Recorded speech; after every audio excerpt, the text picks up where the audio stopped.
नमस्कार, रोशन भाऊ सिटी हलचल में आप सभी का स्वागत है। सबसे पहले आपको बताते हैं कि मोहाली में शिरोमणि अकाली दल द्वारा ट्रैक्टर रैली निकाली गई है।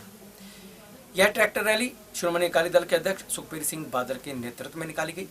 इस ट्रैक्टर रैली का मकसद था पंजाब के सीएम के निवास स्थान का घेराव करना, लेकिन पुलिस ने रास्ते में ही रोक दिया और शिरोमणि अकाली दल के दिग्गज नेताओं को गिरफ्तार किया गया। पंजाब में एक्वायर की जा रही किसानों की जमीनों का उचित भाव दिलाने के लिए बुधवार को शिरोमणि अकाली दल की ओर से मुख्यमंत्री की कोठी का घेराव करने के लिए मोहाली में ट्रैक्टर रैली का आयोजन किया गया। शिरोमणि अकाली दल के अध्यक्ष सुखबीर सिंह बादल की अगुवाई में निकाले गए मार्च को पुलिस ने वाईपीएस चौक पर ही रोक दिया, जहां पुलिस ने सुखबीर सिंह बादल सहित अन्य सीनियर अकाली नेताओं को गिरफ्तार कर लिया। आपको बता दें कि केंद्र सरकार की भारत माला प्रोजेक्ट के तहत नेशनल हाईवे अथॉरिटी की ओर से निकाले जा रहे राष्ट्रीय मार्ग राजमार्ग के लिए जमीन अधिग्रहण की जा रही है। किसानों का आरोप है कि सरकार कम कीमत पर जमीन अधिकृत कर रही है, जिसको लेकर अकाली दल ने किसानों को उनका हक दिलवाने के लिए ट्रैक्टर मार्च निकालने का फैसला लिया था।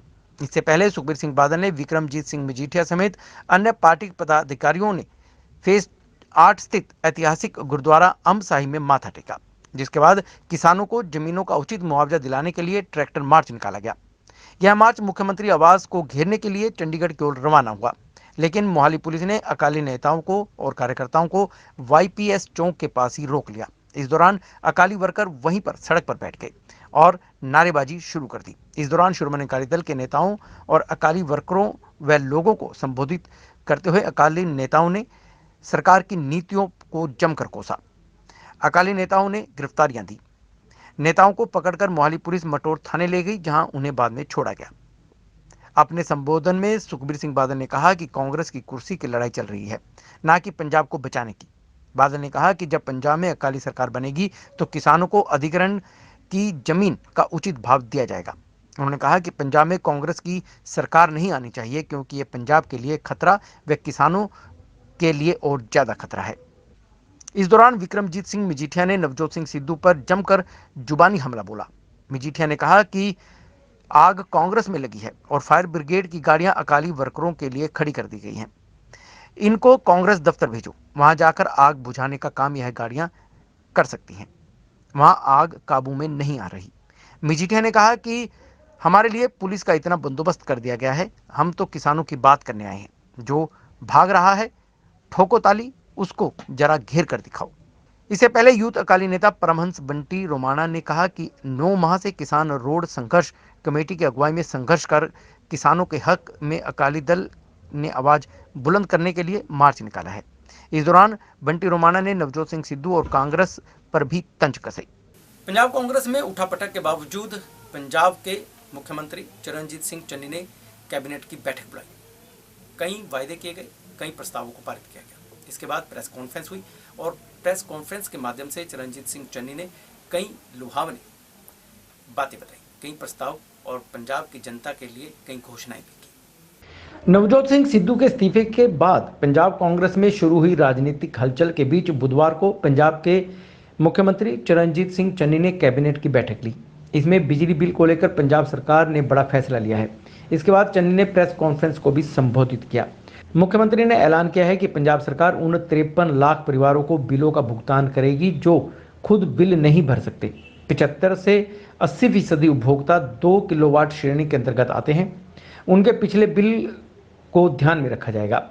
काटे गए बिजली कनेक्शन को फिर से स्थापित किया जाएगा। चन्नी ने कहा कि वे पंजाब के गांवों में नियमित रूप से जाते रहे हैं। बिजली एक बड़ी समस्या है। अधिक बिल ना चुकाने के कारण कई घरों के कनेक्शन काट दिए गए हैं। सिद्धू के इस्तीफे पर चन्नी ने कहा कि वो भी पार्टी अध्यक्ष होता है, वह परिवार का मुखिया होता है। नवजोत सिंह सिद्धू को फ़ोन किया था और उन्होंने बताया कि पार्टी सर्वोच्च है। मैंने उनसे कहा कि चलो बैठो, बात करते हैं और इस मुद्दे को सुलझाते हैं, पर प्रगट सिंह को यह जिम्मेवारी सौंपी गई है। हरियाणा के मुख्यमंत्री मनोहर लाल खट्टर का चंडी मंदिर टोल प्लाजा पर किसानों ने घेरने का प्रयास किया। यहाँ पर किसान इकट्ठा हो गए और जमकर नारेबाजी की। यहाँ से मुख्यमंत्री मनोहर लाल खट्टर का काफिला गुजरना था, लेकिन मौके पर पुलिस पहुंची और इन प्रदर्शनकारियों को यहाँ से हटाया गया। पंचकुला का तिक्कड़ताल में मुख्यमंत्री मनोहर लाल खट्टर के कार्यक्रम के चलते चंडी मंदिर टोल प्लाजा पर किसान इकट्ठा हो गए और यहां पर धरना प्रदर्शन शुरू कर दिया। इन्होंने मुख्यमंत्री का घेराव करने का भी प्रयास किया। मुख्यमंत्री हरियाणा के खिलाफ रोष प्रदर्शन के लिए यह किसान यहां पर इकट्ठा हुए थे, नारेबाजी की। किसानों द्वारा मुख्यमंत्री के खिलाफ रोष प्रदर्शन के लिए इकट्ठा होने पर पुलिस हरकत में आई। पुलिस मौके पर पहुंची और जबरन धरना स्थल से इन किसानों को उठाया गया।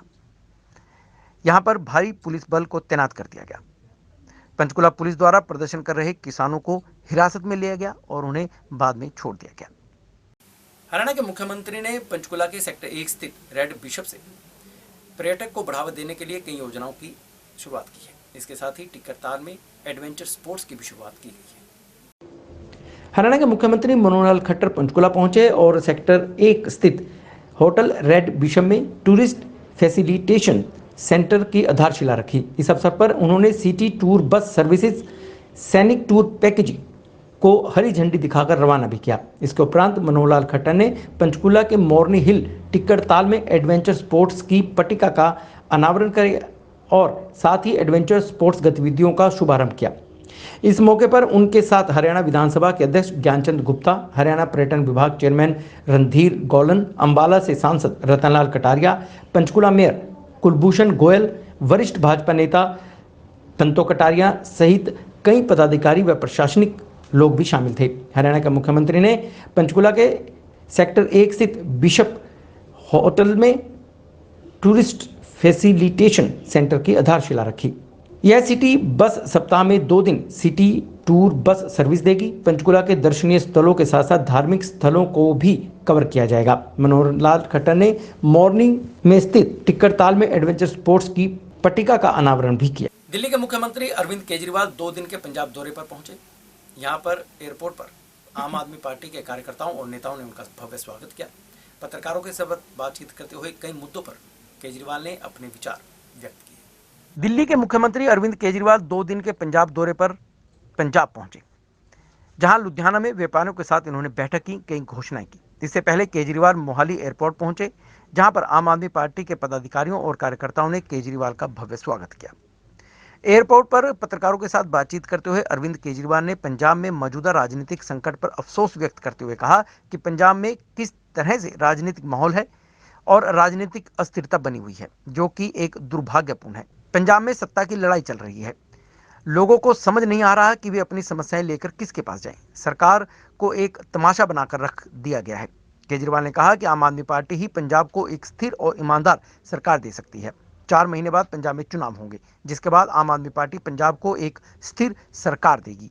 दिल्ली के मुख्यमंत्री अरविंद केजरीवाल ने चरणजीत सिंह चन्नी को पंजाब का मुख्यमंत्री बनने पर शुभकामनाएं भी दी।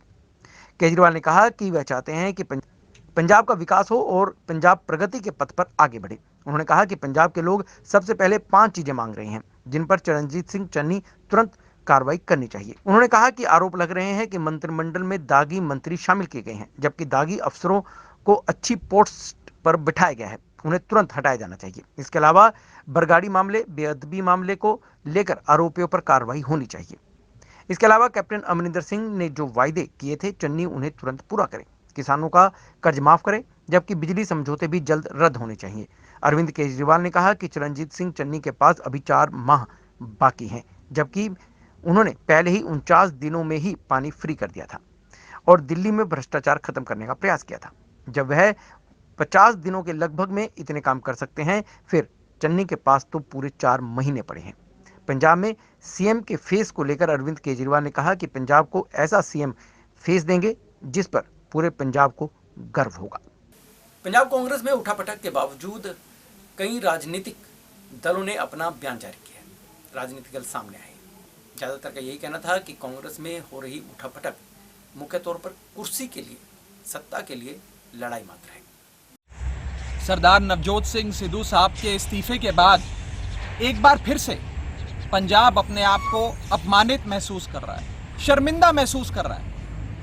इन लोगों ने, कांग्रेस पार्टी ने पंजाब का बेड़ा गर्क करने में कोई कसर नहीं छोड़ी। इन्होंने पंजाब की सरकार को, पंजाब के प्रशासन को एक गंदा मजाक बना दिया। इस सत्ता की लड़ाई में सबसे ज्यादा नुकसान अगर किसी का हुआ तो हमारे पंजाब सूबे की आवाम का हुआ। मैं आज आप सबसे ये विनती करता हूं कि अब सब मिलकर एकजुट होकर पंजाब की बेड़ी पार लगाने के लिए आम आदमी पार्टी के साथ आए। सिर्फ आम आदमी पार्टी ही पंजाब को एक सुनहरा भविष्य दे सकती है, पंजाब को खुशहाल बना सकती है और साथ ही साथ एक स्टेबल सरकार पंजाब को दे सकती है। इन कांग्रेस के नेताओं ने बीते कई महीनों से सिर्फ सत्ता की लड़ाई के चलते हमारे पंजाब का बेड़ा गर्क करने में कोई कसर नहीं छोड़ी। क्या हम इन कांग्रेस पार्टी के नेताओं से एक स्टेबल सरकार एक्सपेक्ट कर सकते हैं? क्या मांग कर सकते हैं? क्या इन लोगों से एक बॉर्डर स्टेट पंजाब सूबा, जिसका लगभग 550 किलोमीटर का अंतर्राष्ट्रीय बॉर्डर पाकिस्तान से लगता है, क्या एक ऐसे सूबे की सरकार चलाना, एक स्टेबल सरकार देना इन लोगों से एक्सपेक्ट किया जा सकता है? मुझे लगता है कि अब समय आ गया है कि हम सब मिलकर मेहनत भी करें, काम भी करें और परमात्मा से प्रार्थना भी करें, परमात्मा के दरबार में अरदास भी करें कि ऐसे अनस्टेबल नेताओं से, ऐसे लोग जो सिर्फ अपने लिए काम करते हैं, जिन्होंने कांग्रेस को और कांग्रेस की सरकार को, प्रशासन को एक मजाक बना दिया है, इन लोगों से छुटकारा दिलाया जाए और इस बार पंजाब की बेड़ी पार लगाने के लिए, पंजाब को खुशहाल बनाने के लिए आम आदमी पार्टी को वोट दें, आम आदमी पार्टी के साथ आएं। सिर्फ आम आदमी पार्टी ही पंजाब को बचा सकती है। आम आदमी पार्टी के नेता और पंजाब विधानसभा में विपक्ष के नेता हरपाल सिंह चीमा ने कहा है कि जिस तरह से अमरप्रीत सिंह देओल को एडवोकेट जनरल बनाया गया है तो उन्हें इससे निराशा हुई है। उनकी नियुक्ति पर भी उन्होंने आपत्ति जताई है। पंजाब के वरिष्ठ नेता और विपक्ष के नेता हरपाल सिंह चीमा ने पंजाब के नवनियुक्त एडवोकेट जनरल अमरप्रीत सिंह देओल की नियुक्ति पर कड़ी आपत्ति और निराशा व्यक्त की है। नए मुख्यमंत्री चरणजीत सिंह चन्नी का पर्दाफाश इतनी जल्दी होगा कि पूर्व डीजीपी को संवेदनशील मुद्दों की सूची से हटा दिया जाएगा। उन्होंने कहा कि वह सुमेध सैनी और बादल परिवार को बचाने के लिए पूर्व मुख्यमंत्री कैप्टन अमरिंदर सिंह से 2 कदम आगे बढ़े हैं। चीमा ने मुख्यमंत्री चरणजीत सिंह चन्नी से इस गलती को तुरंत सुधारने की अपील की है और एपीएस देओल को इस्तीफा देने का निर्देश भी देने की बात कही है।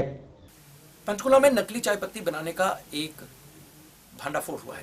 पुलिस ने इन आरोपियों को गिरफ्तार भी किया है। सेक्टर 20 के कुंडी गांव में यह काम चल रहा था। पुलिस को जानकारी मिली, शिकायत मिली, इसके बाद यह कार्रवाई की गई और यहां से लाखों रुपए की नकली चाय पत्ती भी बरामद की गई है। कुछ दिन पहले ही नकली डेटोल साबुन, सेवलॉन और नकली टॉयलेट क्लीनर के बाद पंचकुला सेक्टर 20 के साथ लगते गांव कुंडी में पकड़ी गई नकली चाय पत्ती, वह भी टाटा कंपनी की। मामला पुलिस को मिली शिकायत के बाद छापेमारी में सामने आया है। पुलिस द्वारा नकली चाय पत्ती के 4370 पैकेट बरामद किए गए हैं, जिनकी कीमत 10 से 12 लाख रुपए बताई गई है। मिली जानकारी के अनुसार शिकायतकर्ता राजेंद्र सिंह की शिकायत पर यह कार्रवाई की गई है। ये सर महावीर सेल्स करके कोई दुकानदार है पंचकुला में, 20 सेक्टर के पुलिस स्टेशन के बैक साइड पड़ता है। तो ये नकली काफ़ी ज़्यादा प्रोडक्ट बेच रहे हैं, तो हमको इसकी भी थोड़ा सा इन्फॉर्मेशन मिली थी। बोल रहे थे भी यहाँ पे डुप्लीकेसी हो रही है बहुत ज़्यादा। तो हमने थोड़े दिन पहले भी एक रेड किया था हमारी कंपनी ने, तो इसके बाद हमने फिर रेड किया है। तो आज ये टाटा चाय नकली पकड़ी गई है और पूरी भारी मात्रा में, कम से कम इसका माल है अपना 4370 पीस पकड़े गए हैं, छोटा बड़ा 500 ग्राम और 250 ग्राम के। ये कम से कम माल होगा जी 10-12 लाख के आसपास का जी। आपको बता दें कि अभी 4 दिन पहले ही इसी कंपनी पर नकली टॉयलेट क्लीनर व नकली डिटोल बेचे जाने पर सेक्टर 20 पुलिस ने भंडाफोड़ किया था।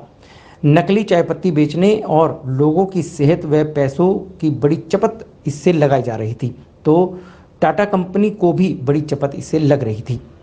पुलिस ने मामला दर्ज कर आगामी कार्रवाई शुरू कर दी है। पुलिस जांच अधिकारी मीनाक्षी दहिया ने इस मामले की जानकारी दी और बताया कि मामला दर्ज कर लिया गया है। लेकिन हैरत की बात यह है कि आधुनिकता के इस दौर में भी पढ़े लिखे लोगों को कुछ लोग बेवकूफ़ बनाने से बाज नहीं आ रहे हैं। नकली माल बेचकर मोटी कमाई करने में जुटे हुए हैं और लेकिन पुलिस ने कार्रवाई की है और जाँच शुरू कर दी है। हमने महावीर ट्रेडर्स पे रेड की थी। वहाँ से हमने 4370 पैकेट चाय पत्ती के पकड़े हैं जो टाटा टी कंपनी के थे। मामला 5 लोगों पर दर्ज हुआ है। लगभग 10 लाख के आसपास माल है। पहले हमने 25 तारीख को रेड की थी, उसमें हमें हार्पिक, डेटोल और सेवलॉन के प्रोडक्ट मिले थे। प्रसिद्ध पंजाबी सिंगर दीप सिद्धू ने वारिस पंजाब दे एक सामाजिक संगठन का निर्माण करने की घोषणा की है। इसमें पंजाब के युवाओं को जगह दी जाएगी। केंद्र सरकार द्वारा पारित कृषि विरोधी कानूनों के विरोध में पहले दिन से किसानों के संघर्ष में शामिल फिल्म अभिनेता दीप सिद्धू ने पंजाब के युवाओं को एक मंच पर एकजुट करने के लिए वारिस पंजाब डे नामक एक सामाजिक संगठन का गठन करने की घोषणा की है। पत्रकारों के साथ बातचीत करते हुए सिद्धू ने कहा कि केंद्र सरकार की सभी शक्तियों को केंद्रीकृत करके राज्यों को उनके मूल अधिकारों से वंचित किया गया है और पंजाब को इस नीति से सबसे ज़्यादा नुकसान हो रहा है। केंद्र द्वारा पंजाब के साथ किए गए विश्वासघात की सूची बहुत लंबी है और अब इसे बर्दाश्त नहीं किया जा सकता। यह संघर्ष तब तक जारी रहेगा जब तक राज्यों को स्वायत्तता और मौलिक अधिकार नहीं मिल जाते। पंजाब की शिक्षा व्यवस्था चरमरा गई है और केंद्र की पंजाब विरोधी नीतियों का स्पष्ट असर है कि पंजाब में राज्य स्तर पर शीर्ष प्रशासनिक पदों पर पंजाब का स्वामित्व खत्म हो गया है। सरकार खालसा के सूर्य अस्त के बाद अंग्रेजों ने न केवल राजनीतिक रूप से फूट डालो और शासन करो की नीति अपनाई बल्कि धार्मिक आधार पर विभाजित पंजाब की आम संस्कृति में भी जहर के बीज बोए। पंजाब के साथ भेदभाव के बारे में बताते हुए सिद्धू ने कहा कि एक तरफ पंजाब के बाहरी राज्यों को पानी की आपूर्ति पंजाब के कृषि क्षेत्र के लिए बड़ी समस्या पैदा कर रही है और दूसरी तरफ सरकार द्वारा संचालित फैक्ट्रियों को जहर दे रही हैं। पंजाब में बड़े पैमाने पर धर्मांतरण के बारे में बात करते हुए सिद्धू ने स्पष्ट किया कि बेशक किसी भी व्यक्ति को अपनी पसंद का धर्म चुनने का अधिकार है, लेकिन अगर धर्मांतरण लोगों की स्वास्थ्य सुविधाओं और शैक्षिक आवश्यकताओं के लिए लालची होकर किया जा रहा है तो गलत है। पंजाब के सांस्कृतिक महत्व पर बोलते हुए सिद्धू ने कहा कि पंजाब की राज्य भाषा और पंजाबियों की माँ बोली पंजाबी और गुरमुखी लिपि के साथ भेदभाव किया जा रहा है। दीप सिद्धू ने स्पष्ट किया कि सामाजिक चेतना के लिए बने इस वारिस पंजाब डे संगठन का प्रतीक वर्तमान में किसी राजनीतिक पद की प्राप्ति नहीं होगा। पंचकुला के सेक्टर 20 स्थित अनाज मंडी में लगने वाली सेब मंडी में एक हादसा हो गया। एक सेब का ट्रक यहां बनी एक दीवार के साथ टकरा गया। दीवार ढह गई, जिसके ढहने से इसके नीचे कई लोग दब गए, जिन्हें घायल अवस्था में अस्पताल में भर्ती कराया गया। पंचकुला के सेक्टर 20 अनाज मंडी में लगने वाली सेब मंडी में एक हादसा हुआ है। सेब से भरे ट्रक को पीछे करते हुए सेब से भरा ट्रक दीवार से जा टकराया और टक्कर से साथ लगते फतेहपुर के 5 लोगों को चोटें आई हैं और एक ऑटो बुरी तरह से क्षतिग्रस्त हो गया। इस हादसे में 2 लोगों को गंभीर चोटें भी आई हैं। घायलों को पंचकुला के सेक्टर 6 अस्पताल में भर्ती कराया गया है। लोगों ने बताया कि ट्रक चालक की लापरवाही के चलते यह हादसा हुआ। हादसे की सूचना स्थानीय पुलिस को दी गई। हादसे के समय मौके पर मौजूद प्रत्यक्षदर्शियों ने बताया कि फतेहपुर के साथ पंचकुला के सेक्टर 20 सेब मंडी की दीवार लगती है और जिस दीवार से ट्रक टकराया है वह दीवार पहले ही काफी जर्जर हालत में थी और दीवार के उस पार मैदान में कुछ लड़के खेल रहे थे। इस दौरान सेब के ट्रक पीछे करते वक्त दीवार से जा टकराया। हादसे में 5 लोग दीवार के नीचे दब गए, जिन्हें गंभीर चोटें आई हैं। उन्हें अस्पताल में भर्ती कराया गया है। पुलिस ने मामला दर्ज कर छानबीन शुरू कर दी है। सर एक्चुअली हम वहाँ पर आटा चक्की में गए थे। एक्चुअली हमारे ना पिंड के साथ ही दीवार लग रही है सेक्टर 20 मंडी की, सेब मंडी की। सर वो दीवार काफ़ी ख़राब हो चुकी है और वहाँ पर ट्रक वहीं पे खड़े होते हैं, आगे बैक करते हैं, जैसे लदे होते हैं वो हैं, उनको आगे पीछे का कुछ नहीं पता। तो 500 ट्रक खड़ा है वहाँ पर। सर देख लीजिए आप जाके, वो ट्रक पीछे बैक कर रहा था, बैक उसने पीछे कुछ नहीं देखा, दीवार थी और दीवार पे सीधा टकराया ट्रक और पीछे लड़के खेल रहे थे दीवार के बैक साइड बिल्कुल, और जैसी दीवार गिरी 5 लड़के दबे हैं उसके अंदर। सर गंभीर 2 लड़कों को काफ़ी ज़्यादा चोटें हैं जो 6 सेक्टर ना। सर हरदीप है, एक का नाम मेरे को मालूम नहीं है अभी जी, गुरप्रीत है दूसरे का। पंचकुला के गांव खड़ग मंगोली में एक युवक पर कुछ युवकों ने 26 सितंबर को तेजधार हथियारों से हमला कर दिया था। पुलिस ने जांच की और 2 आरोपियों को गिरफ्तार कर लिया, जबकि अभी कुछ आरोपी फरार हैं, जिनके लिए छापेमारी की जा रही है। पंचकुला के खड़ग मंगोली में 26 सितंबर की देर रात हरिंदर उर्फ रिंकू हत्या मामले में पंचकुला पुलिस को सफलता मिली है। रिंकू हत्या मामले में पंचकुला पुलिस की डिटेक्टिव स्टाफ द्वारा मामले में 2 आरोपियों को गिरफ्तार किया गया है। 26 सितंबर की देर रात हरिंदर उर्फ रिंकू नाम के युवक को तेजधार हथियारों से मौत के घाट उतार दिया था। इस मामले में पुलिस ने 8 लोगों के खिलाफ मामला दर्ज किया था। डिटेक्टिव स्टाफ पंचकुला द्वारा इस मामले में जांच करते हुए 2 आरोपियों को गिरफ्तार कर लिया है। दोनों आरोपियों की पहचान रविंदर और मनीष के रूप में हुई है। पुलिस ने बताया कि इस मामले में अन्य आरोपियों की गिरफ्तारी करनी अभी बाकी है। पुलिस ने बताया कि हत्या के पीछे क्या रंजिश थी, इसका भी खुलासा जल्द किया जाएगा। पकड़े गए दोनों आरोपी रविंदर और मनीष से पुलिस द्वारा पूछताछ की जा रही है और जल्द ही अन्य आरोपियों को भी गिरफ्तार करने का पुलिस ने दावा किया है। 26-27 की रात को जो खड़गम मोहल्ले में हत्या का मामला दर्ज हुआ था, उस संबंध में हमने 2 लड़के काबू किए हैं। एक मनीष उर्फ बहादुर, दूसरा रविंदर उर्फ बीना, इनको हमने काबू किया है। और उस रात को ही हमने जैसे ही मर्डर की सूचना मिली थी, SHO साहब और हमारी तीनों क्राइम टीम में स्वयं खुद DCP साहब, CP साहब मौके पे आए थे। और ऐसा भी है, हमारे आने के उपरांत आपके 2 प्रेस वाले बंधु भाई भी वहाँ मौके पर आए थे। CP साहब ने और DCP साहब ने हमें आदेश दिए थे, मार्गदर्शन किया था और हिदायत की थी इस मामले को जल्दी से जल्दी, जितना जल्दी हो सके सुलझाया जाए। उसमें हमने तत्परता से कार्रवाई करते हुए 2 बंदे काबू कर लिए हैं और आज रात को या कल सुबह तक हम इस मामले को बिल्कुल क्लोज कर देंगे। तो ये थी शहर में घटित ऐसी खबरें जो हमने आपको बताने का प्रयास किया है। यदि आप भी अपने शहर की खबरों को जानना चाहते हैं तो आपको सब्सक्राइब करना है रोशन भाव, और साथ ही आपको बेल आइकन भी दबाना है ताकि जो भी हमारी नई वीडियोस लाइव टेलीकास्ट अपलोड होते हैं उसकी नोटिफिकेशन आप तक पहुंच जाए। तो सब्सक्राइब कीजिए रोशन भाव और देखते रहिए सिटी हल्चल। नमस्कार।